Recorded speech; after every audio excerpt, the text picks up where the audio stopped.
Hare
झाले साचे तुम्ही सांभाळिले संती भयन रसली खंती कृत कृत्य झालो इच्छा केली ते पावलो तुम्ही सांभाळिले संती भयन रसली खंती तुका मने काळ आता करू न शके बळ तुम्ही सांभाळिले संती भयन रसली खंती विठ्ठल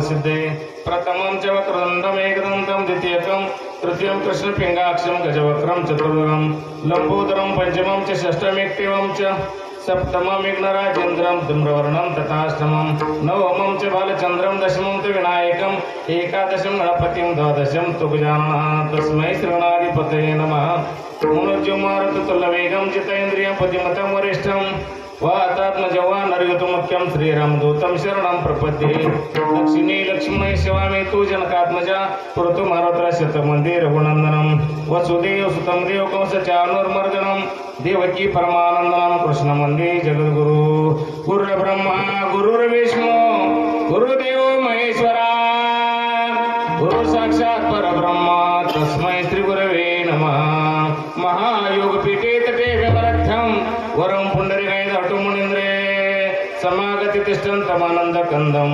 परब्रह्मलिङ्गं भजे पाण्डुरङ्गं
बाबाजी सद्गुरु दास तुका ओम नमो ज्ञानेश्वरा करुणाकरा दयाळा तुमचा अनुग्रह लादुल पावन झालो चराचरी मी कला पसरी काहीच नेने बोलतो वचने अति भाविका श्री संताचे माता चरणावरी साष्टांग हे करी दंडवत ते नमस्कारुनी आता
संत सज्जन मायबाप श्रोतवर्ग, प्रस्तुत प्राप्त प्रसंगी प्राप्त स्थळी प्राप्त वेळी आज या ठिकाणी वर्गवासी रतन अक्का ज्ञानदेव माने पाटील यांचं प्रथम पुण्यस्मरण आहे. त्या निमित्ताने ठेवण्यात आलेली कीर्तन सेवा आम्हा सर्वांच्या वाट्याला हे आमचं परमभाग्य समजतो.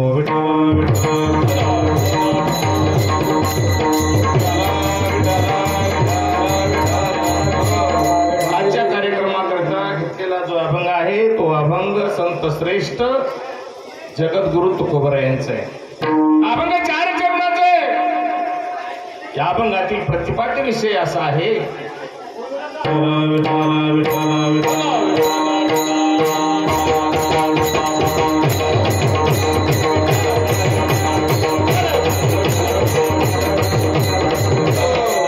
आपल्याला कीर्तनाकरता ज्यांनी अभंग दिला त्यांनी किती कष्ट सहन केलं, किती यातना सहन केल्या, किती त्रास भोगला असेल. अहो जीवाचं रान केलं त्यांनी तुमच्या आमच्या करता. आणि प्रत्येक कीर्तनाला एक अभंग त्यांनी दिला. ज्याचा भंग कधी होणार नाहीये त्याचं नाव अभंग आहे. 4 चरणाचा असेल, 5 चरणाचा असेल, 3 चरणाचा असेल, 6 चरणाचा असेल, 10 चरणाचा असेल, कितीही चरणाचा असेल, पण तो अभंग आहे. त्यांनी किती त्रास सहन केला असेल. प्रत्येक शब्द अभंगामध्ये लिहित असताना मला सांगा कच्चं लिहून काढावं. नंतर गाथ्याच्या ठिकाणी लिहित असताना प्रत्येक शब्द लिहित असताना त्यावेळेस विस्तव जमिनीवर ठेवायचा. हसण्यासारखं काम नाही, गांभीर्याने घेतलं पाहिजे. चेष्टेचा विषय नाही, विनोदाचा विषय नाही, विनोदाचा भाग नाही. आपल्या आयुष्याचा विनोद झाल्याशिवाय राहणार नाही, आयुष्याची चेष्टा यम केल्याशिवाय राहणार नाही. म्हणून या ठिकाणी अभंगाचं मर्म असं आहे, प्रत्येक शब्द लिहित असताना जमिनीवर ते विस्तव ठेवावा. आणि जर तो विस्तव भाजला तर तो शब्द काढून टाकायचा, त्या अभंगामध्ये घालायचं नाही. जर विस्तव नाही भाजला तर अभंगातील प्रतिपाद्य विषयाचा जो विषय आहे, शब्द आहे, तो शब्द प्रत्येक शब्द त्या अभंगामध्ये रचलेला आहे. इतकी यातना सहन केली आमच्या तुकोबरायांनी, ज्ञानेश्वरांनी, एकनाथांनी, गुरुभगाकांनी, नामदेवानी, सावताबाबांनी, सेना महाराजांनी, नरहरी सोनारांनी, अनेक संतांची यादीमध्ये असणारे संत, त्या संतांनी महात्म्याने तुमच्या आमच्या करता अवघा जन्म व्यतीत केला. संसाराच्या नावे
संसाराच्या नावे घालून या शून्य वाढता हा पुण्य धर्म केला. हरिभजनी धवळली हे जग. बघा, संसारावरती शून्य घातलं, झिरो केला म्हणजे संसाराची काळजी व्हायची सोडून दिली. संसाराची चिंता करायची नाही, संसाराची काळजी करायची नाही. आपल्या स्वतः करता कशाची काळजी करायची नाही, देहाची सुद्धा काळजी करायची नाही. देहास प्यावं लागतं तरी परंतु तुकोबराय म्हणतात आम्ही काय खातो कासया संगे आम्ही कशासंग काय खातो ते आम्हालाच कळत नाही. विठ्ठल विठ्ठल विठ्ठल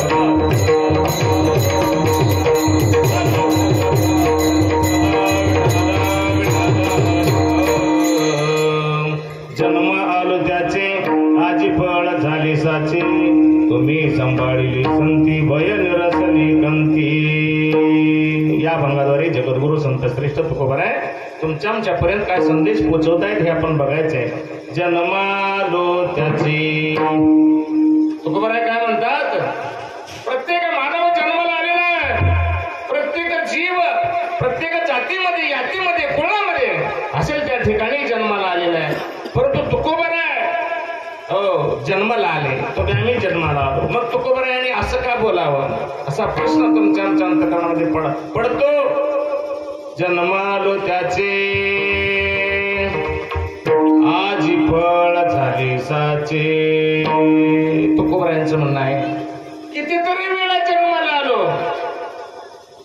म्हणजे आपल्या ठिकाणी तुकोबराय असताना तुकोबराय म्हणतात आम्ही किती वेळा जन्माला आलो किती वेळा जन्म यावे किती व्हावे फजित.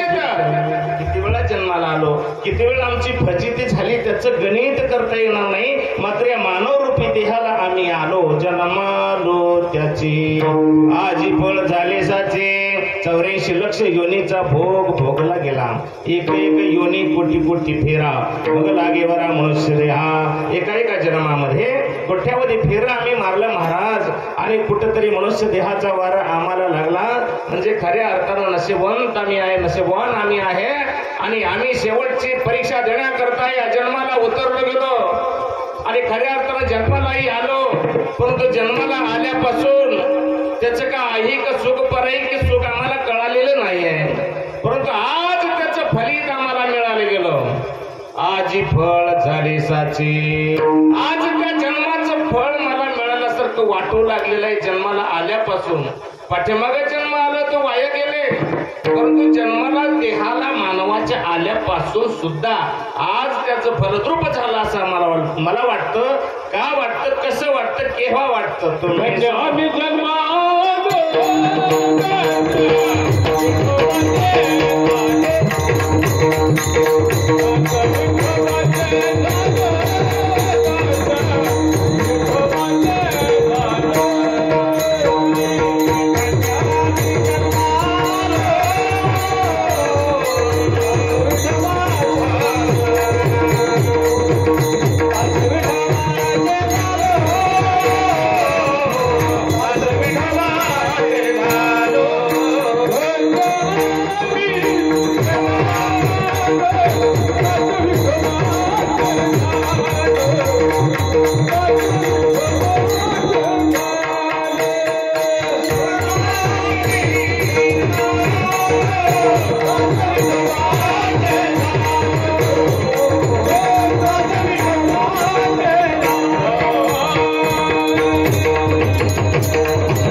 झालो महाराजांनी प्रमाण दिलं. आज आमच्या जन्माला खऱ्या अर्थानं धन्यता मिळाली. आज माझा जन्म फलद्रूप झालेला आहे. का तर तुम्ही सांभाळली संती भय निरसली कंती. धन्य काळ संत भेटी पायी मिठी पडली तो. खऱ्या अर्थानं ज्यावेळेस मला संतांची भेट झाली वारकऱ्यांची भेट झाली महंतांची भेट झाली सद्गुरूची भेट झाली तो काळ धन्य आहे आणि तेव्हापासून माझ्या जन्माला फलद्रूप जन्म झाला असं मला वाटत आहे. तुम्ही वेळोवेळी मला जागत केलं. मी झोपलेलो होतो मी झोपीत होतो. उठा जागे वारी आता स्मरण करा पंढरीनाथा भावी करणे ठेवा माता चुकवी व्यथा जन्माच्या.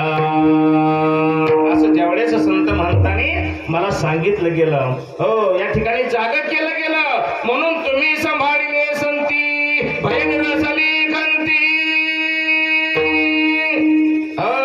मला मरणाची भीती राहिलेली नाही.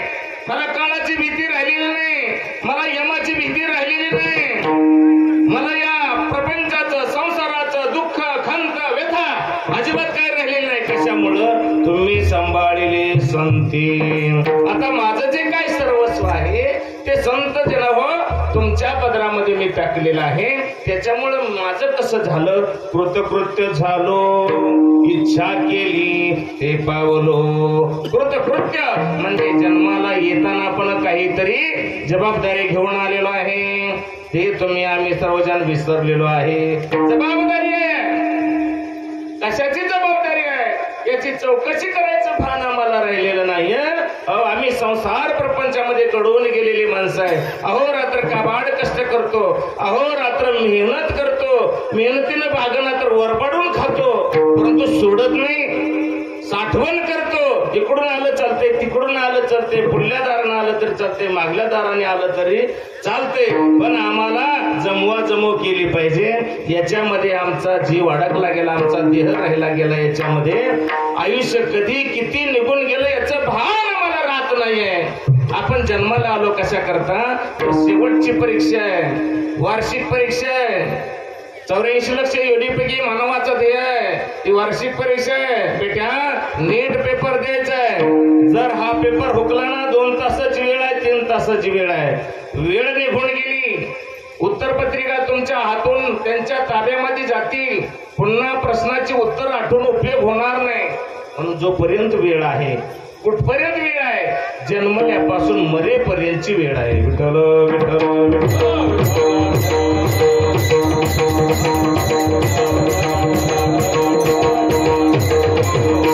जन्मल्यापासून मरेपर्यंत असणारी पेपरची वेळ आपल्याला दिलेली आहे.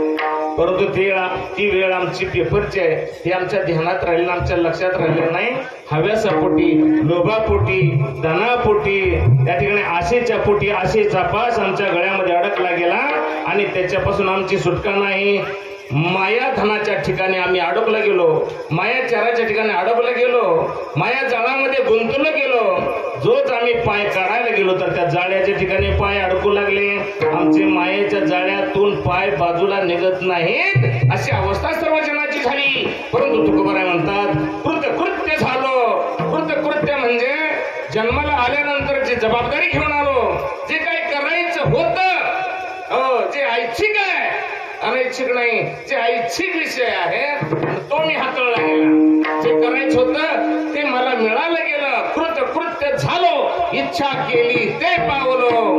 माझी इच्छा सुद्धा तीच होती की मी या जन्माला आलो, जन्माला आल्याच्या नंतर माझी सुटका झाली पाहिजे, मला मोक्ष प्रदान झाला पाहिजे, मला मुक्ती मिळाली पाहिजे, मला देव मिळाला पाहिजे, मी देवाचा झाला पाहिजे, देवानं मला माझा म्हटलं पाहिजे, मी पुन्हा जन्माला आलोच नाही पाहिजे, अशी जी माझी इच्छा होती ती आता इच्छा पूर्णत्वास गेलेली आहे. कृतकृत्य झालो, इच्छा केली ते पावलो. आणि त्याच्यामुळे काय झालं, तुका म्हणे काळ आता करू न शके बळ. आता कसलाही काळ बळवंत येऊ द्या, केवढाही मोठा काळ येऊ द्या, केवढाही 2-2 शिंगाचे 4-4 शिंगाचे यमदूत आमच्या समोर येऊ द्या, आमच्या घरी येऊ द्या, परंतु ते बळ करू शकत नाही आमच्यावरती. कारण आम्हाला सांभाळणारे संत आहेत. ज्यार्थी संत आहेत त्यार्थी देव आम्हाला सांभाळतो. आणि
झालो बळीवंत, लाथाडीला संसार केला षडवर्मीचा मार.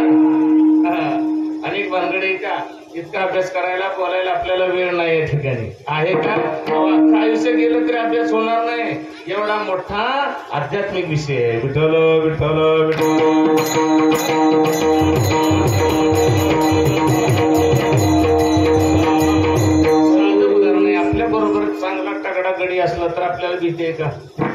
आणि आपल्या बरोबर जे एखादा मृत्युमुडा असला काय त्याचा उपयोग आहे? काय नाही उपयोग. एखाद्या तावडीत जर आपण गावलो तर आपल्याला सोडवू शकणार नाही. तसं तुकोबराय का म्हणतात, बळीयाची अंकित आम्ही झालो बळीवंत. आमचा मालक कसा आहे, आमचा देव कसा आहे, आमचा पोशिंदा कसा आहे. बळीया माझा पंढरीराव.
कोणाचा?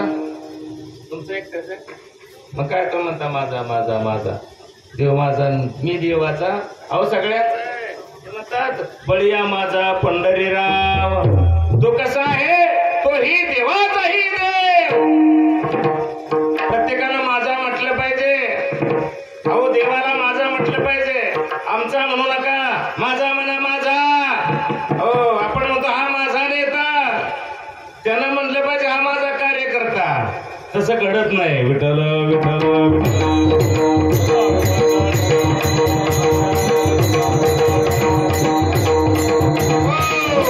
म्हणून संत मंडळी भीत नाही. कशा करता, बळीया माझा पंढरीराव.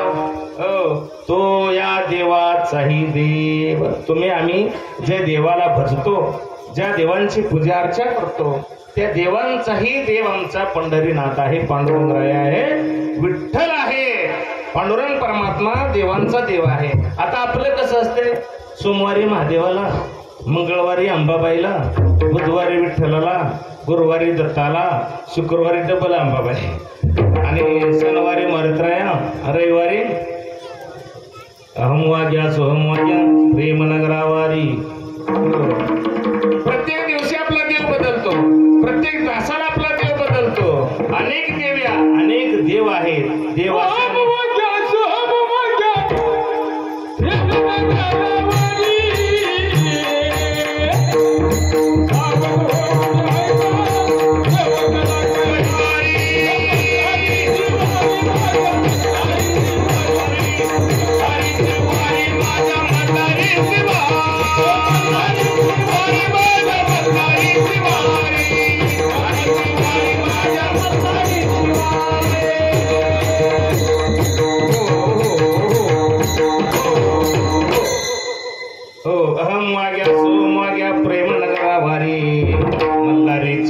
माझ्या मल्हारीची वारी, मल्हारीची वारी, माझ्या मल्हारीची वारी. मल्हारी वाईट आहे, मल्हारीची वारी म्हणा, प्रेमनगरा वारी म्हणा, अहमवाग्या सोहमवाग्या म्हणा, हरकत काही सुद्धा नाही. परंतु त्याला सोडता कशाला? रविवार गेला गेला की महादेव, हर हर महादेव. हो ज्या त्या महिन्यात आपले देव बदलतात, त्याच्यामुळे आपल्याला देव कुठलाच पावत नाही. हे खऱ्या अर्थानं शिकायची गरज आहे, आपल्याला गांभीर्याने घेण्याची गरज आहे.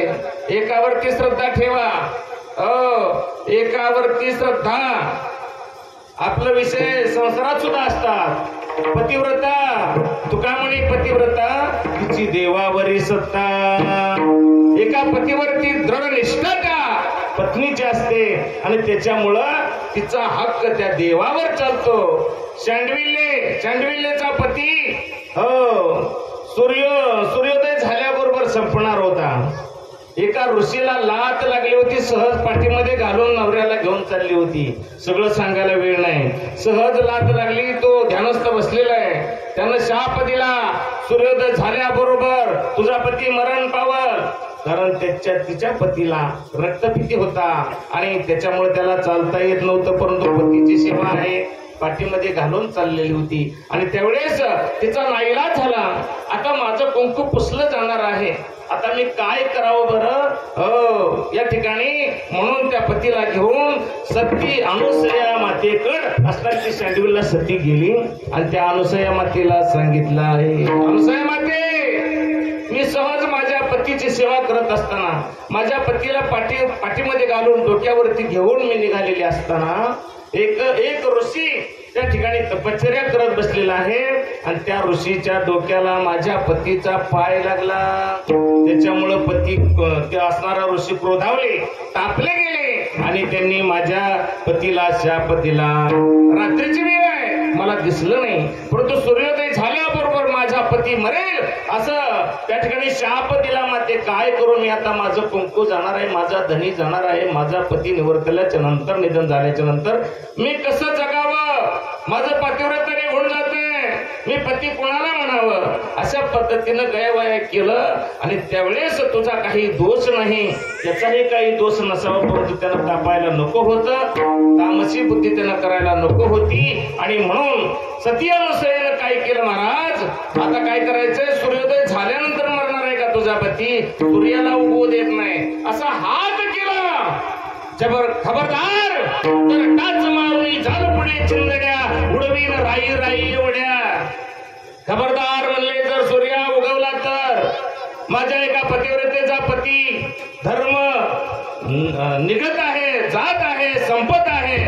आणि जर पतिव्रतेचा पती धर्म संपत असेल, तुझ्या उगवण्याला कवडी मोलाची किंमत आहे, म्हणून तो उगवायचं नाही असा हात केला. तसा सूर्य जागेला थांबला गेला, रात्र संपायला तयार नाही. किती टाइम, किती तास गेले, किती आठवडे गेले, महिने गेले तरी असणारा म्हणजे सूर्य उगवायला तयार नाहीये. रात्र काही संपना आणि पृथ्वीवरती सगळी थंडी भरली गेली. जगाचं रहाट गाडगं सगळं बंद पडलं गेलं. आणि काय भानगड्या म्हणले, सूर्य उगवायचा 12 तासाच्या नंतर 6ला, 6:15ला उगवायचं तर उगवत नाही. कितीतरी टाइम झालं, सूर्य कुठे गेला, उगवत नाही. त्यांनी तपास केल्याबरोबर कळालं की सती अनुसया माता आहे आणि तिचं काहीतरी अडचण असेल आणि तिनं सूर्याला थांबवलेलं आहे, उगवू नको म्हणून सांगितलेलं आहे. एवढी पतिव्रतीची ताकद आहे, हिंमत आहे, धानत आहे, कुवत आहे महाराज. परंतु पतिव्रता धर्म पाळला पाहिजे. जशी पतिव्रता पती धर्म पाळते तसं तुम्ही आम्ही सुद्धा एक देवाला भजायचे. एका देवाला भजलं ना तर तो आपली काळजी वाहतो. 17 देवाला भजलं ना महाराज, एकही तुमच्या कामाला येणार नाही, एक सुद्धा येणार नाही.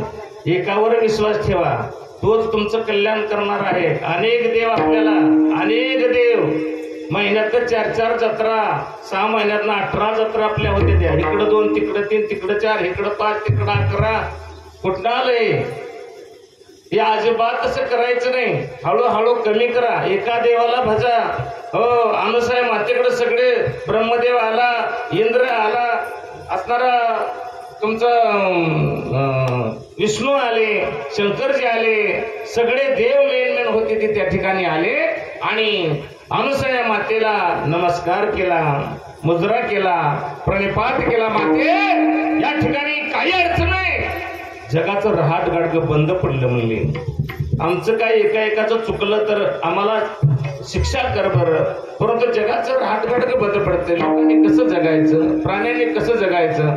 सूर्य उगवत नाही, पृथ्वी तापत नाही तर थंडी कमी होत नाही. सगळी हुडहुडी भरलेली, थंडी भरलेली आहे. आणि त्यावेळेस त्या पतिव्रतेनं त्या सती अनुसयेनं सांगितलं, ते म्हणले, देवा हो, या ठिकाणी म्हणले सँडविल आहे, त्या सँडविलचा पती सूर्योदय झाल्याबरोबर संपणार आहे. एका ऋषीने त्याला शाप दिलेला आहे. त्या ऋषीला लात हिच्या नवऱ्याची लागलेली आहे, हिचा दोष नाही. रात्रीची वेळ आहे, पतीची सेवा करण्यामध्ये मग्न आहे. पतीला पाठीमध्ये घालून डोक्यावरती घेऊन चाललेली असताना पाय लागलेला आहे. हिचा काय दोष आहे, हिचा पती मला नाही पाहिजे, माझी काय अडचण दुसरी नाही. त्यावेळेस असताना सांगितलं गेलं, एक क्षणासाठी पती मरेल, दुसऱ्या क्षणाला उठेल. त्याचंही खरं झालं पाहिजे, तुझंही खरं झालं पाहिजे. आणि अशा पद्धतीनं ठरलं गेलं. सूर्योदय झाला, हा मृत झाला, लगेच दुसऱ्या क्षणाला देवाने उठवला गेला. एवढी सत्ता त्या पतिव्रतेची देवावर चालते. विठ्ठल विठ्ठल विठ्ठल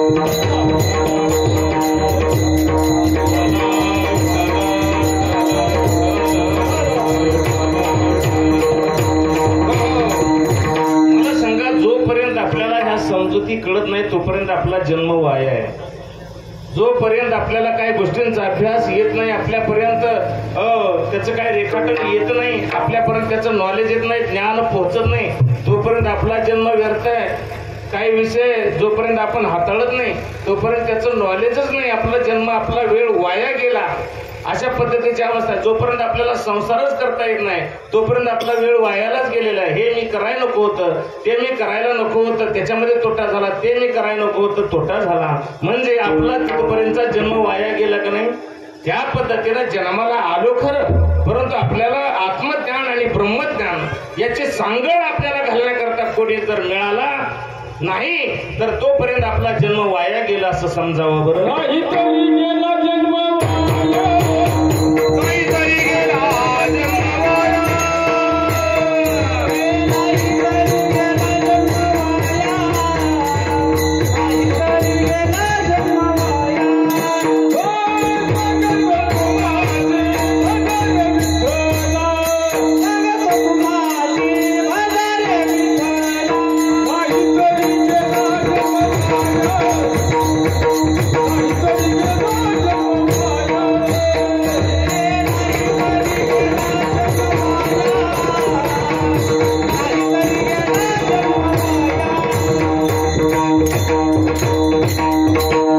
सांगतो तुम्हासी बजारे विठ्ठला, नाही तरी गेला जन्म वाया. करिता बरोबरी दुरावशी दुरी, भवाची पुरी वाहवशी. तुकोबराने त्या अभंगामध्ये सांगितलं की सांगतो तुम्हासी बजारे विठ्ठला. महाराजांनी प्रमाण दिलेलं आहे. तुम्हाला मी सांगतो की विठ्ठलाचं भजन करा, विठ्ठलाला भजा, विठ्ठलाची पूजा अर्चा करा, विठ्ठलाचं गुणगान गा. बरं, तोच तुमचा राखण करता आहे, तारण करता आहे, तारणहार आहे.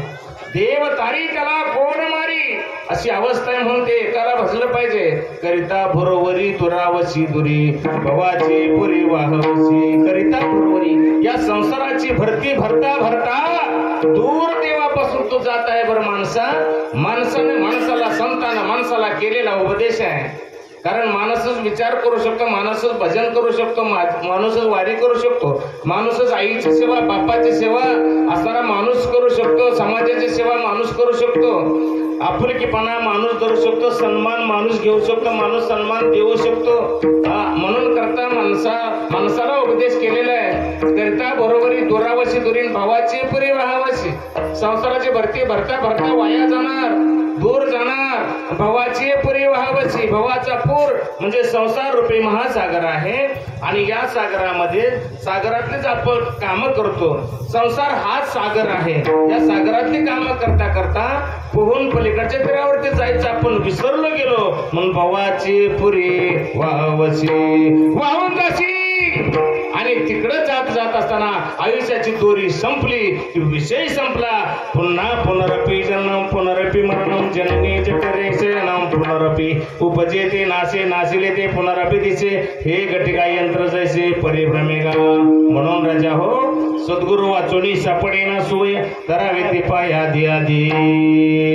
मार्ग दावणी गेली आधी, दयानिधी संत त्या मार्गे चालू जाता, न पडे गुंता कुठे काही. मोडून या वाटा सूक्ष्म दुस्तर, केला राज्यभार चाले ऐसा.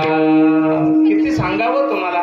संतांनी आपल्या करता अनेक गोष्टी केल्या, आपल्याला सावध केलं, आपलं कल्याण व्हावं असं नॉलेज दिलं, ज्ञान दिलं गेलं, ब्रह्मज्ञान सांगितलं, ब्रह्मज्ञानाची तत्व सांगितली, आत्मज्ञानाची तत्व सांगितली गेली, तत्वाचं ज्ञान आपल्यापर्यंत पोहोचवलं गेलं. गेले तरी हो, तुका म्हणे मरणीची सरी उत्तमाची वरे कीर्ती मागे. हे कीर्ती पण आपल्यापर्यंत पोहोचलेले आहेत, परंतु आपण त्याकडे बघायला, लक्ष द्यायला आपल्याला सवड नाही. म्हणजे आपल्या पाठीमागे लागलेला जो भोग आहे, कशाचा? आशेचा पाश आहे, लोभाचा पाश आहे, मोहाचा पाश आहे, किंबहुना षडविकार तुमच्या आमच्या पाठीमागे लागले. काम, क्रोध, मद, मत्सर, दंभ आणि अहंकार हे षडविकार आपलं हृदय गच्च भरून ठेवलेलं आहे. आणि हे हृदय या षडविकाराने भरल्यामुळं भगवान परमात्म्याला बसण्याकरता आतमध्ये जागा शिल्लक नाही. भगवान परमात्म्याला जागा निर्मळ लागते, त्या ठिकाणी मंदिर असावं लागतं. मंदिर मंगल्यता, दिव्यता, रम्यता ज्या ठिकाणी, त्या ठिकाणी भगवान परमात्मा राहतो. कुठेही गलिच्छ घाण ठिकाणी राहत नाही. हो, कुठं बळी द्यायचा लहान, कुठं रक्तपातन, कुठं काय, हो काय सुद्धा तसलं काय देवाला चालत नाही. मग देवाला भाजायचं नाही, नाही आपण काय म्हणतो, नाही नाही आमचं ते दैत्याला चालते. मग दैत्याला प्रसन्न करून घ्यायचं आहे का? देवाला प्रसन्न करून घ्यायचा का दैत्याला प्रसन्न करून घ्यायचा? राक्षस चांगला का देव चांगला? राक्षस मारण्याकरता देवाने अवतार धारण केले, आपला जन्म आयुष्य पणाला लावलं.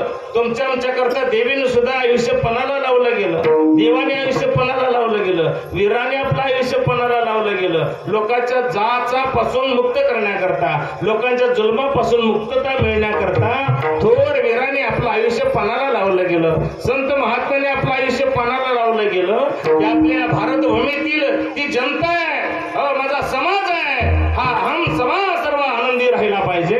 मला दुःख झालं तरी चालल, माझं आयुष्य वायाला गेलं तरी चालल, याच्याकरता ज्याच्याकरता वायाला घालवलं त्याला तुम्ही प्रसन्न करू पाहता. म्हणजे दैत्य, देवीने दैत्य मारले, देवाने दैत्य मारले आणि त्या दैत्याला कुठे पूजा करू लागला? कुठेतरी याचा विचार व्हायला हवा. विठ्ठल विठ्ठल विठ्ठल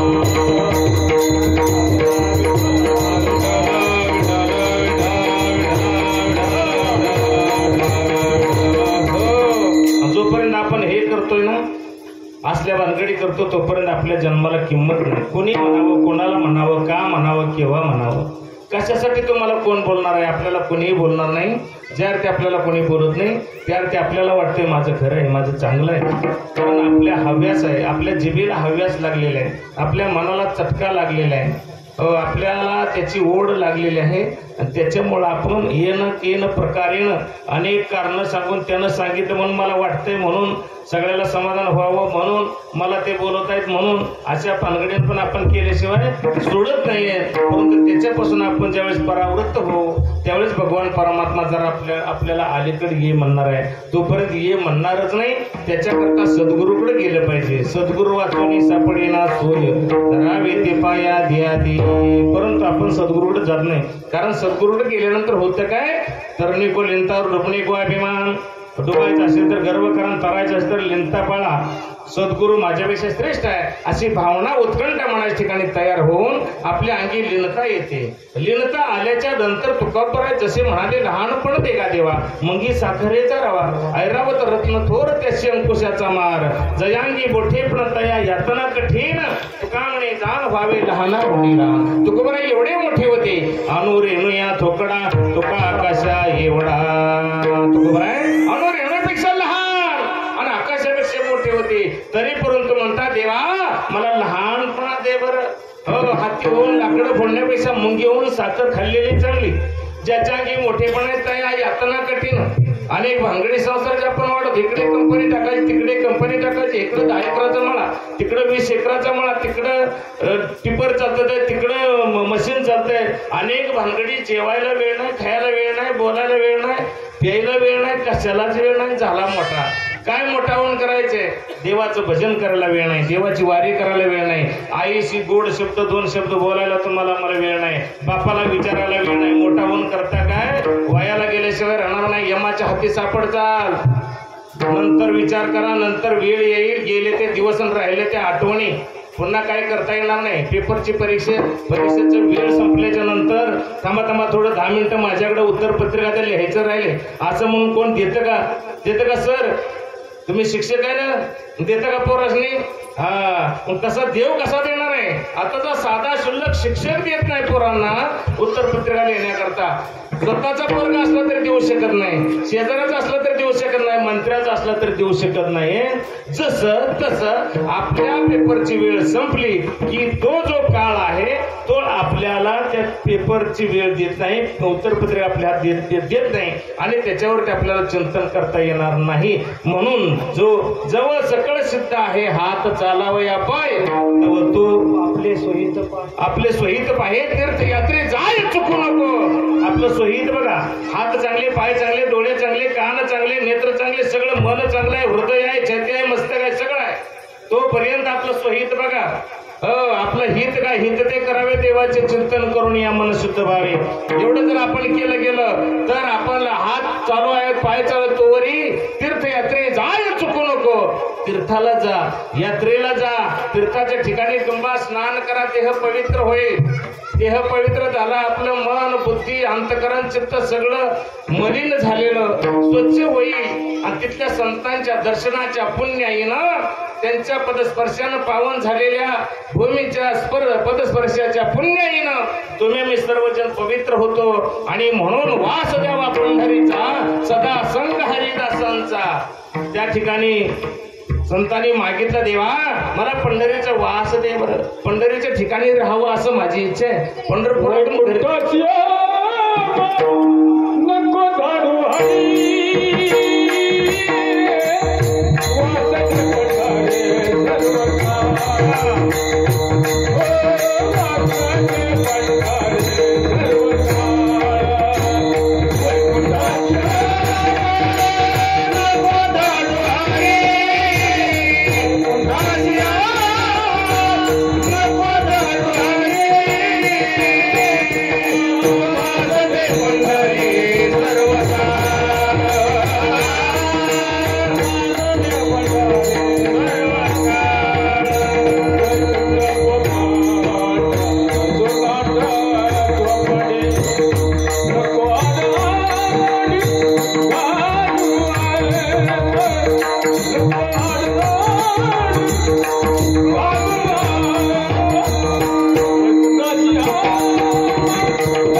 श्यामा नको धाडो हरी वासदे पंढरी सर्व काळ।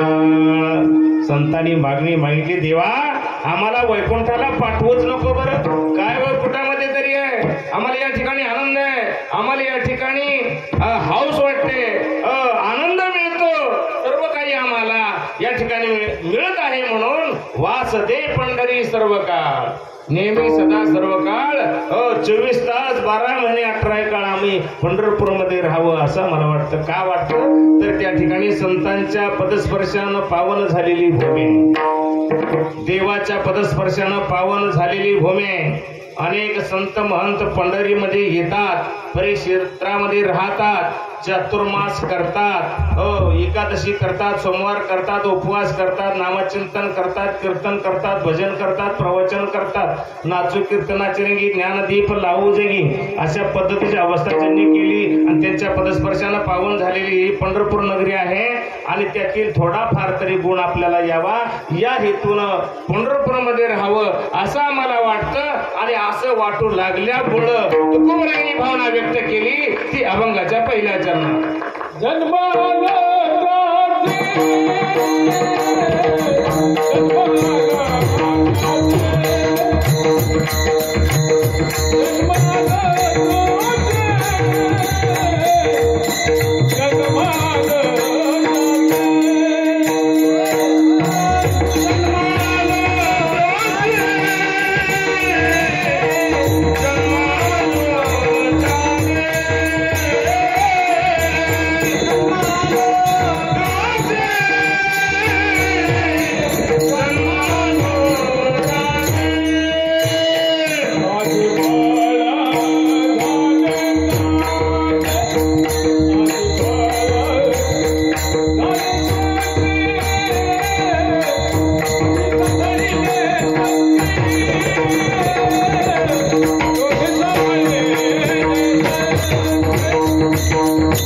मधलं भजन झालेलं आहे. आता तुम्ही आम्ही काय करायचं, भजन करायचे. कसं करायचे? जो बेबीचा देठ दुटे तवची परब्रह्म भेटे इरवी नाही भेटे. बरं का? नुसतं ऐकून काय? श्रवणम कीर्तनम वंदनम दास्य सख्य आत्मनिवेदन. हा नवविधा भक्तीचे प्रकार किती? श्रवणम कीर्तनम वंदनम दास्य सख्य आत्मनिवेदन. पहिली पायरी श्रवण, परंतु नुसतं श्रवण करून नाही, श्रवण करून अंमल करायचा आहे. नुसता जार काढून उपयोग काय त्याचा? जार झाला आता अंमल धरा आणि भगवान परमात्म्याला शरण गेलं पाहिजे. शरण जी हनुमंता तुम्हाला रामदूता काही भक्तीच्या त्या वाट मज दावा सोबटा. जगद्गुरु तुकोबरे हनुमंताला शरण गेली. परब्रह्म राम वशिष्ठा शरण कृष्ण संदीपाने गुरु केला. बरोबर आहे का? हो, परब्रह्म प्रभू रामराया वशिष्ठ ऋषींना शरण गेले आणि कृष्ण भगवान परमात्मा संदीपान ऋषींना शरण गेला. प्रत्येकाला शरण जाणं गरजेचं आहे. देवाला सुद्धा गुरु करावा लागला. सर्व देवांचा गुरु बृहस्पती आहे. प्रभू रामरायाचा गुरु वशिष्ठ ऋषी आहेत आणि कृष्ण परमात्म्याचा गुरु संदीपान ऋषी आहेत. आणि एवढे मोठे तुकोबराय असून देखील हनुमंताला शरण गेली. शरण जी हनुमंता तुम्हालो रामदूता काय भक्तीच्या त्या वाटामध्ये दावा व्यासोबटा. देवा हनुमंतराय काय भक्तीच्या वाटा असतील तेवढ्या आम्हाला सांगावं बरं. कारण भक्त हनुमंतराय एकनिष्ठ भक्त आहे आणि एकनिष्ठ भक्त असल्यामुळे सेवा कशी करायची, मालकाची सेवा कशी करायची, धन्याचं काम कसं करायचं, हो एवढं असणार हनुमंतराय श्रेष्ठ आहे. सीता मातेला हनुमंतराने विचारलं, कपाळावरती कुंकू का लावते ग माते? कपाळावर कुंकू का लावते? त्यावेळेस तिनं सांगितलं, माझा धनी रामराया आहे, माझा धनी माझा पती राया प्राणनाथ माझं प्रभू रामराय आहे आणि त्यांच्या नावानं मी कुंकू लावते.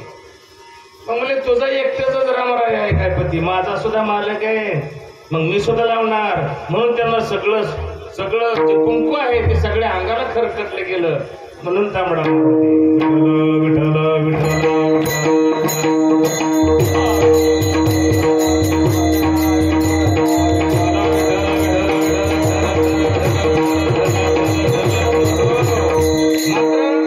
मालकाकरता एवढं केलं.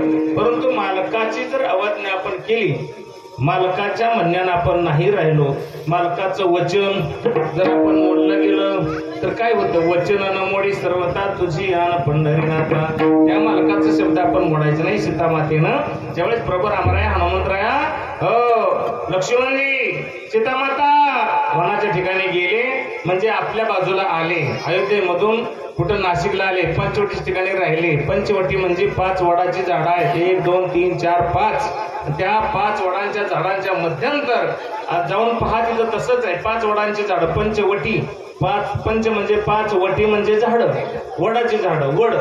आणि त्या मध्यंतर पर्णकुटी म्हणजे गवताची असणार एक खोली किंवा असणार बनवलं गेलं, त्या ठिकाणी राहिले होते. परंतु माहेवी असणार हरिण आलं. रावणाचा मामा मारीच आला. सर्वजन मंडळी रामायण ऐकणारे आहे, सर्वांना श्रोत आहे, माहीत आहे. आणि हरिण आलं ते सोनेरी हरिण आहे आणि ते सोनेरी हरिण असल्यामुळं सीता मातेनं भावना प्रगट केली. रामराया मला या हरणाच्या कातडीची जर चोळी शिवली ना अतिशय सुंदर दिसेल, मला आनंद होईल, मला बरं वाटेल. बरं हरणाच्या कातड्याची चोळी पाहिजे. काहीतरी इच्छा करते म्हणले, बायाचं काय खरं नाही म्हणले, हरणाच्या कातडीची कुठं चोळी शिवतात का? नको तसलं, नाही नाही मला पाहिजे. हट्ट धरला, आग्रह केला आणि तेवढेच प्रभू रामरायाचा ना इलाज झाला. आता राजहट्ट बालाटन स्त्री हट्ट पुरवावा लागतो. स्त्री हट्ट सुद्धा पुरवावाच लागतो. संसार आहे, संसाराची दोन चाक, एक स्त्री आणि पुरुष आहे. आणि म्हणून जर एक चाक मोडलं गेलं तर संसार चालू शकत नाही. म्हणून स्त्री हट्ट पुरवावा लागतो. लहान बाळ आहे म्हणून त्याचा बालहट्ट पुरवावा लागतो. आणि राजाच्या समोर आपलं काही चालत नाही. त्या ठिकाणी विकेंद्रीकरण नियमाचं आहे, कायद्याचं आहे. कायद्याच्या अंतर्गत आपल्याला राजाचा हट्ट पुरवावाच लागतो. त्यापैकी असणारा स्त्री हट्ट रामाला पुरवावा लागला. धनुष्यबाण हाताच्या ठिकाणी घेतलं, हाता पाठीमागं अडकवला, धनुष्य हातामध्ये घेतलं आणि त्या हरणाच्या पाठीमागं गेले. हरणाच्या पाठीमागं गेले आणि त्या ठिकाणी असणारं काही झालं. लक्ष्मणजी त्या ठिकाणी लक्ष्मणजीला सांगितलं, लक्ष्मणा या ठिकाणी सीतेची राखण करत बस, मी हरणाचा असणारा शिकार करून कातडी आणतो. रामप्रभू हरणाच्या पाठीमागे गेले. हरण किरण मारीत पुढे पुढे जावं लागलं, चकवा देऊ लागलं. रामप्रभूला लांब नेण्यात आलं आणि त्या ठिकाणी असणारा प्रभू रामरायाने धनुष्याला बाण लावलेले आहे, कानाडी ओढलेले आहे. कानापर्यंत दोरी ओढणी म्हणजे कानाडी ओढलेली आहे आणि बाण सू करत जसा गेला तसा त्या हरणाला लागला. हरणाला लागल्याबरोबर देह मायेवी होता, हरिण माये होतं, खाली धारातीर्थी पडलं गेलं. ते शरीर अगडबंब राक्षसाचं होतं. तो मारीच मामा होता, मारीच राक्षस होता. राजा रावणाचा सक्का भाऊ होता. कालनेमी राजा रावणाचा सक्का मामा होता, कालनेमी तसाच होता. आणि त्या ठिकाणी त्या असणाऱ्या मायेवी राक्षसानं हा कधी लक्ष्मण असा मोठा आवाज काढला गेला. तो आवाज माझ्या सीता मातेच्या कानावरती आलेला आहे. सीता मातेला वाटलं माझं प्रभू कशाच्या संकटा ठिकाणी अडकलेले आहे.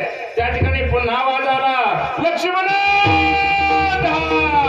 असा आवाज काढला गेला. पुन्हा सीता माता लक्ष्मणजीला म्हणते, लक्ष्मण नाही ऐकलेलं आहे, परंतु लक्ष्मणाला वाटलं या जंगलामध्ये अरण्यामध्ये राक्षस मायवी आहेत, मायवी आवाज रामाचा काढत आहेत आणि मलाही तिकडे नेत आहेत. राम गेले, मलाही तिकडे नेत आहेत आणि सीता माता एकटी या ठिकाणी थांबणार आहे. म्हणून लक्ष्मणजी हलत नाही.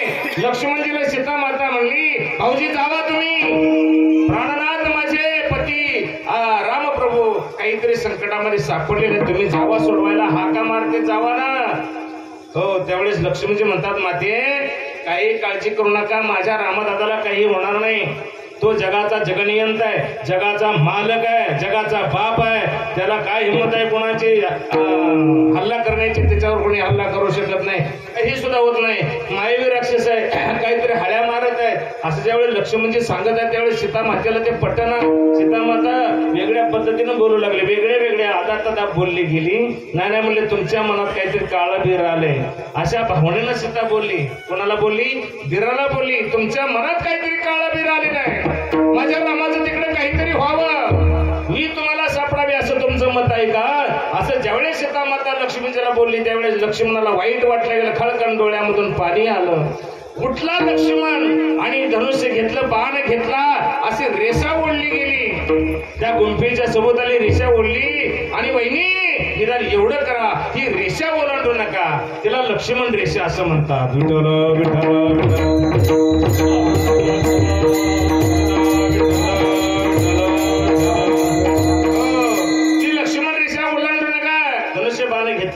रामदादाच्या हाडीच्या दिशेनं लक्ष्मणजी गेले. इकडं असणारा राजा रावण गोसाव्याचं रूप धारण केलं आणि भिक्षा झोडी काकीच्या ठिकाणी अडकवलेली आहे, नरोडी हातामध्ये धरलेली आहे, भगी वस्त्र घेतलेले आहे, दाढी वाढवलेली आहे, जटा वाढलेली आहे. भिक्षांदे माते अल्लाह गणिरंजन भिक्षांदे माते असं ज्यावेळेस सीतेच्या दाराच्या ठिकाणी येऊन भिक्षा या ठिकाणी अल्लाह गाजवलं गेलं आणि त्या ठिकाणी असणारी सीता भिक्षा आणण्याकरता घरामध्ये गेली. रेषेच्या ठिकाणी आली आणि त्याला म्हणले आतमध्ये या. त्यानं आत पाऊल टाकण्याचा प्रयत्न केला परंतु आगीच्या ज्वाला उठल्या. कुठून? त्या लक्ष्मण रेषेवरून. म्हणून त्याला वाटलं हे काहीतरी वेगळं वेगळा आहे त्यालाही माहित होतं, जाणून बुजून होता तो. नाही म्हणले मी आत येऊ शकत, तूच बाहेर ये. आणि ज्यावेळेस सीतामातेला आग्रह केल्यावरून आपल्या दारामधून भिक्षुक मोकळा परत जाऊ नये, विन्मुख जाऊ नये या भावनेनं सीतामातेनं हात बाहेर केला आणि तोच हात राजा रावणानं पकडला, सीतामातेला उचलून घेऊन गेला आणि सीतेला तिकडं पळवून नेलं, नाशक होण्याच्या ठिकाणी ठेवलं. हे कशाचं द्योतक आहे तर आपल्या मालकाचं वचन मोडलं. आता चांगल्या माणसाला आपल्या दिराला बोलली गेली, तिला त्याची फळं भोगावी लागली. विठ्ठल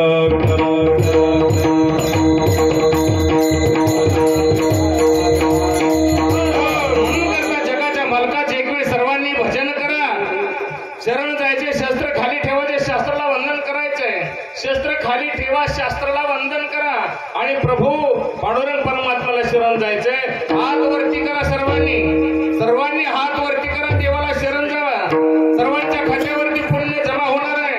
हात या ठिकाणी केलेलं भजन तुमच्या खात्यावरती जमा होईल. तुम्हाला कोणी इतर टाळ्या वाजवा म्हणणार नाही, भजन करा म्हणणार नाही. याच देही घडे देवाचे भजन हा माऊलीचा मंडप आहे. याच मंडपात सांगितलं जातं एवढं ऐका आणि तुमच्या जीवाचं कल्याण करा. हाताने टाळी मोठ्यांदा भजन करा. विठ्ठल रखुमाई विठ्ठल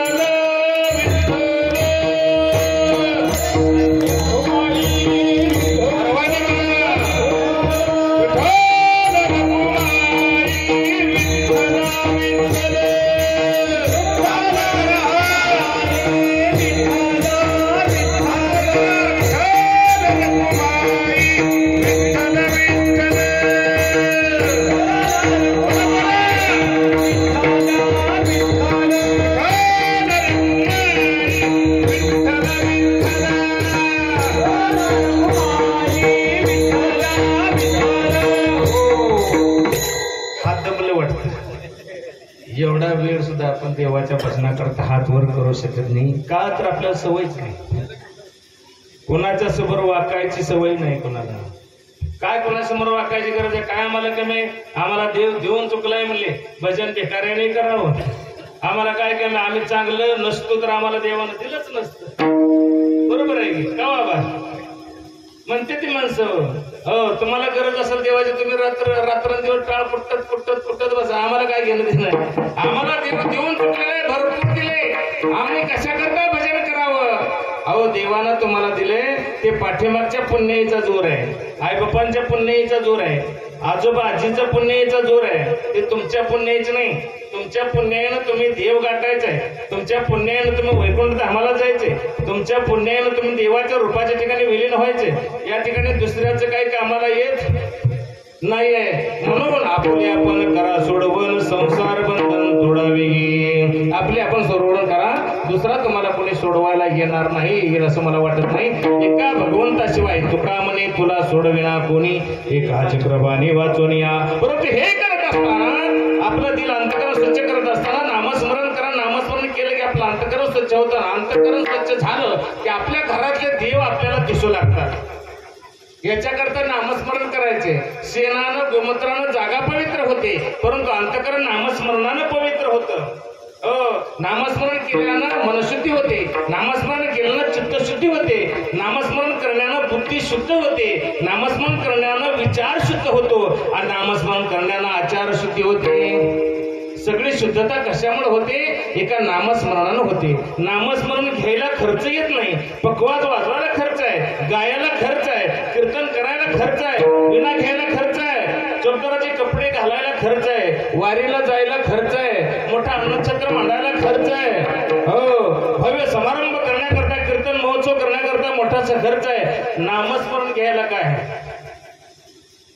आमच्याकडे तारखा येतात. महाराज तारीख घेता का आमची? होय घेऊ. बरं कसं आहे तुमचं? काय नाही म्हणले, मला एकट्याला बोलवलं, तुमची इच्छा, माझं काय काम आहे कीर्तन करणं. नाही म्हणले, आता ते कुठं गावायचे, तुम्ही जाणार सगळं. मग एवढं बसतात काय म्हणजे? अहो ती गरीब माणूस आहे. गोवाच्या समोर आला की झाला गरीब. पोराचं लगीन निघालं, हा इकडे एक म्हणा तिकडे एक म्हणा, 4 चाकी आहे 2 चाकी आहे, सगळं आमच्याकडे आहे. अशी अवस्था आहे. हो, लहानपण दे का देवा. कुठेही गेलं तरी लहानपणा घ्या. हो, मात्र नामस्मरण घ्यायला विसरू नका. नाम घ्यायला खर्च नाही. नामस्मरण करा, शुद्ध होतं. शुद्ध झाल्यानंतर आप घरात 2 देव आहेत, मातृदेवो भव, पितृदेवो भव, आचार्य देवो भव आणि अतिथी देवो भव. हे जिवंत देव आहेत राजाओ. नुसतं दगडाचं देव धुवून टाकाल असं मला वाटत नाही. काय करायचं? मूर्तीची पूजा करून दगडाचं देव धुवून काय उपयोग नाही. आपलं अंतकरण शुद्ध झालं पाहिजे, आपल्या आईची इच्छा पूर्ण झाली पाहिजे, आपल्या आईचं अंतकरण नीट राहिलं पाहिजे, मन शांत राहिलं पाहिजे.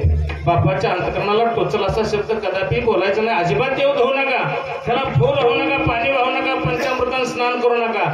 तुमच्या आंघोळी घालण्यापासून तो बिन आंघोळीचा राहतच नाही. इतका आपला हात पवित्र येते का?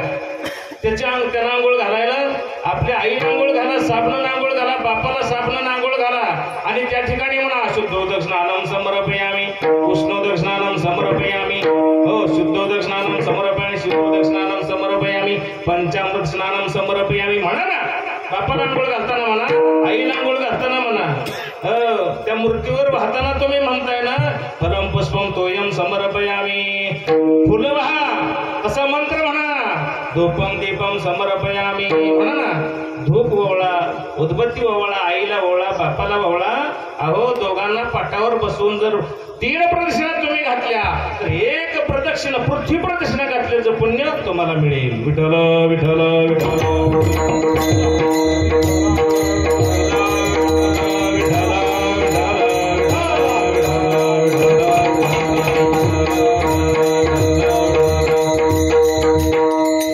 सांगून कंटाळा आला. काय सांगावं, किती सांगावं, केव्हा सांगावं, किती वेळा सांगावं. अहो मात्र आई बापाने बी नीट राहायचा प्रयत्न करावा असं मला वाटतं. ही बी सांगायची वेळ आली आता. माता पित्याने सुद्धा नीट राहिलं पाहिजे. मुलांनी आपली पूजा करावी, मुलांना आपली सेवा करावी, सुनेनं आपली सेवा करावी असं वाटते. सुनेनं तर सेवा करावीच, परंतु सुनाचाही सन्मान राखणं ज्या माता पित्या सासू सासऱ्याचं कर्तव्य आहे का नाही. ती तुमची लेख नाही, कोणाची तरी लेख आहे, ती नांदायला तुमच्या घरात आलेली आहे. हो, पातळ नेसली म्हणजे काय मोठी बाई झाली असं नाही.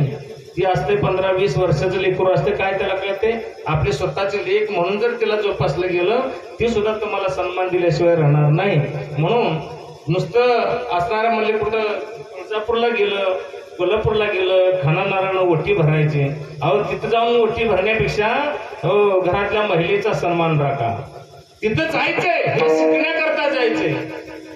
महिलेचा सन्मान राखण्याचं ते प्रतीक आहे, त्या ठिकाणी दुसरं काय नाही.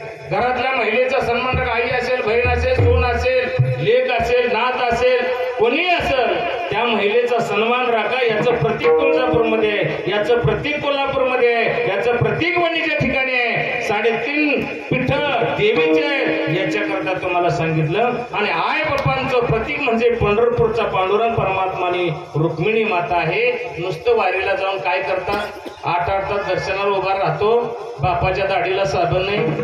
8-8 तास वारीत त्या दर्शनाला उभा राहतो. आईच्या अंगावर चिंदूक नाही, आईला पायात चप्पल नाही, आईला महिना 4-4 महिने शब्दानं बोलत सुद्धा नाही. तो तुमच्या जिंदगारीवर. बापाला कधी शब्दाने विचार नाही, दादा बरं चाललंय का तुमचं, पोट भरतंय का, पोट साफ होतं का दादा, काय एखादी गोळी आणू का, डॉक्टरकडे जायचं का, कधी विचारत नाही.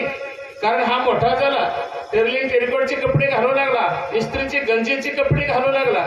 हो, अशा पद्धतीचं देव आशाने पावायचं नाही रे. देव बाजारचा भाजीपाला नाही. आपल्याच आईबापांची सेवा करा. आणि आईबापांनी सुद्धा मद्य धुंद राहू नका, खाद्य ते खाऊ नका, पेय ते पिऊ नका, जुगार मटका खेळू नका, मुलांच्या देखत शिव्या देऊ नका, आपल्या बायकोला शिव्या देऊ नका, पोरासला शिव्या देऊ नका, शेजारला शिव्या देऊ नका, कुत्र्याला शिव्या देऊ नका, कोंबडीला शिव्या देऊ नका. एकतर कोंबडी दारात ठेवूच नका.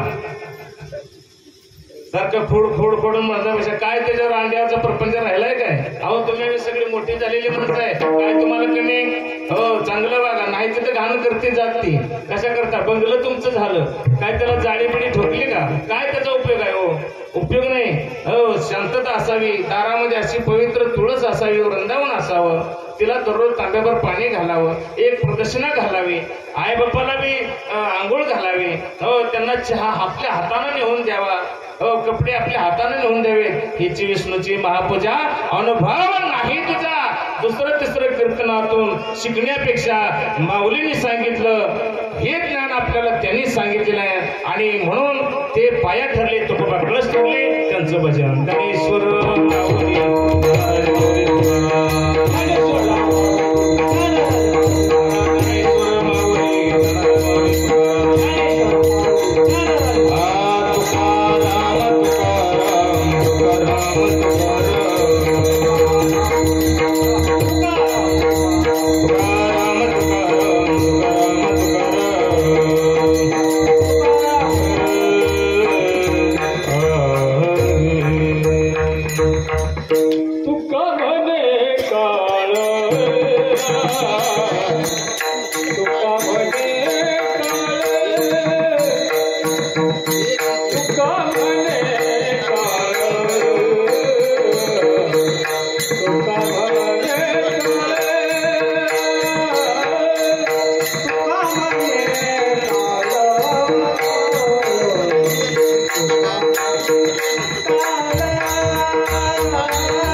सांभाळिली संती भय निरसली गंती कृतकृत्य झालो इच्छा केली ती पावलो तुका म्हणे काळा आता करून शके बळ तुम्ही सांभाळिली संती भय निरसली गंती.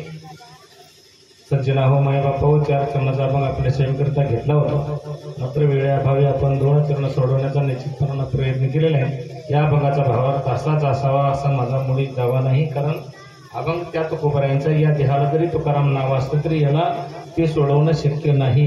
ही छोटासा प्रयत्न आहे. करविली तिशी केली कटकट वाकडे कधी देव जाणे आपले याबळे नाही मी बोलच का भगवंत वाचा त्याची साऊंड बॉक्स आपला आहे माल धन्याचा आहे.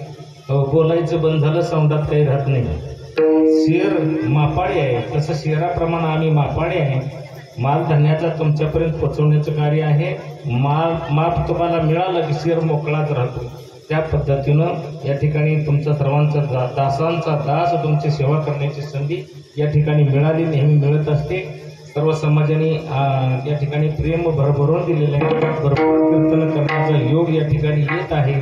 आपलेपणाचं लक्षण तुमच्या सर्वांच्या ठिकाणी आहे आणि म्हणून करता आपुली आपण करा सोडवून आपल्याच माणसाचं आपण ऐकावं अशी सर्वांची भूमिका आहे. ती चांगलं आहे, असावं, राहू द्या आणि मात्र घेतलं पाहिजे, ऐकलं पाहिजे. कोणाचंही कीर्तन असू द्या, ते तुकोबरायांचं कीर्तन आहे, ते नामदेवरायांचं कीर्तन एकनाथाचं आहे, ते कोणाच्या आमच्या बापाचं कोणाचं कीर्तन आहे, ते संतांचं कीर्तन, ते देवाचं कीर्तन आहे. परंतु एक ना एक तरी पॉईंट कीर्तनामधून आपण घेतला पाहिजे. 2 तास वाया गेलं नाही पाहिजे. एक तरी पॉईंट आपल्याला जो जमेल तेवढा पॉईंट आपण घेऊन गेलंच पाहिजे. हेच विष्णूची महापूजा. अनुभव नाही तुझा झालेली सेवा. आज या ठिकाणी आपल्या कीर्तनाकरता सेवेकरता सातकरी म्हणून तानाजी पाटील एकशू हे या ठिकाणी विनंतीला मान देऊन आले. धन्यवाद. भिसे सर हे या ठिकाणी विनंतीला मान देऊन आले. त्यांच्याबरोबर 2 जोडीदार आहेत, विनेकरी बाबा आहेत, त्यांनाही धन्यवाद देतो. आणि आजचं खास आकर्षण म्हणालं तर विशाल महाराज दराडे चिखलीवरून आले, चिखलीवरून मृदंगाचार्य. त्यांच्या या कार्याला धन्यवाद देऊन सर्वांनी त्यांच्याकरता काड्या वाजवा. सुंदर अशी सेवा, सुंदर अशी मेहनत, सुंदर घासलेला आहे आणि म्हणून हा विद्यार्थी तयार झाला. आणि महाराष्ट्रामध्ये 1 नंबरला मृदंग वादन करतात. त्यांच्याबद्दल त्यांनाही मी धन्यवाद देतो. आणि आपले चोपदार कत्रे महाराज हे देखील सहकार्याला नेहमी असतात, त्यांना धन्यवाद देतो. तुम्ही कृतवर्ग मंडळी आणि तुम्हालाही सर्वांना धन्यवाद. महिला वर्गाला धन्यवाद. महिलांनी आपलं कार्य करायचं. काय करायचं महिलांनी करायचं? सासू सासऱ्यांना मान सन्मान द्यायचा, बरोबर आहे, पतीला सन्मान द्यायचा, आपल्या मुलांना चांगलं संस्कार द्यायचे, मुलांना शिव्या द्यायच्या नाही त्या. कारण कसल्या शिव्या द्यायच्या नाही ते मी सांगू शकत नाही, तुम्हाला माहित आहे. मुलांना शिव्या द्यायची नाही त्या, कोणाला शिव्या द्यायची नाही त्या, कारण हे संस्कार मुलांना लागतात. आणि तुम्हाला सांगतो यांचा सन्मान राखा. तर आपल्याला नोकरी मिळणार नाही. हो, आपलीच आपल्या माणसाची आपण पडझडती करू नका, कुठंतरी मागं घ्या. आणि सहन शक्तीपेक्षा मोठी शक्ती कुठली नाही. जरा शांत डोक्याने विचार करा. गेले ते दिवस राहिले त्यातून आयुष्य निघून जाणार. एक दिवशी उचकी देऊन वर निघून जाचाल. कुठं छत्तीच्या गोंड्या तोडून मोकळं होता.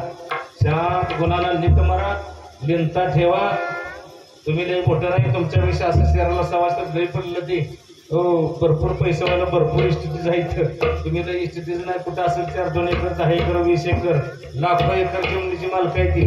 हो, कोट्यावधी करोडो खर्व इतक्या पैशाची मालक आहे ती. कुठं आपलं घेऊन बसता 1-2 लाख आणि काय 50 लाख आणि 1 कोट असणार 2 कोटी तर कोणी नाही. हो, म्हणून गर्व करू नका. अहंकारी नाडिले तुका म्हणे वाया गेले. नवल अहंकाराची गोटी विशेषण अज्ञानापाठी सज्ञानाची झोपेकटी नाना संकटी. म्हणून करता अहंकार करू नका, गर्व करू नका, लीनतेनं राहा, माणसं जोडण्याचा प्रयत्न करा, विचार चांगला करा म्हणजे आचार चांगला होईल आणि उच्चार चांगला होईल.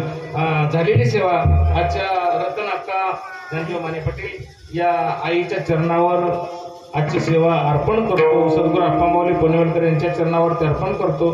तुम्ही मायबाप कर्तवर्ग तुमच्या चरणावरती अर्पण करतो आणि या ठिकाणी पूर्णविराम. विठ्ठल जय जय.